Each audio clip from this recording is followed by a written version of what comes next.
We had today is regarding the press statement which was released by GK Yang Rai, who is the Assistant Inspector General of Police, Meghalaya Police, Government of Meghalaya. Yesterday he has clubbed two sons of Pak Chesterfield Thank You as the associates of Pak Chesterfield Thank You, and they have beaten them for black and blue. They have severe injuries in their body.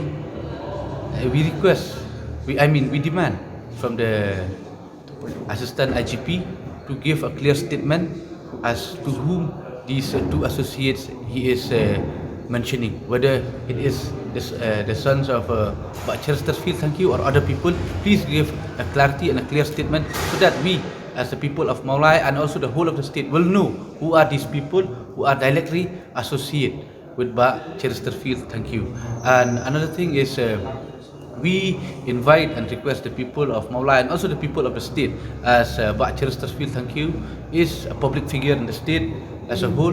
We request them to honor him tomorrow, pay his respects by joining us tomorrow as a Black Flag Day. And also today evening, we request all the people of Meghalaya at 7 p.m. to kindly switch off their lights at their homes as a respect to the illegal actions taken by the police department to protest these illegal actions, and also as a respect to Pak Chesterfield Thank You for the contribution he has made to the society and to the state as a whole. Thank you.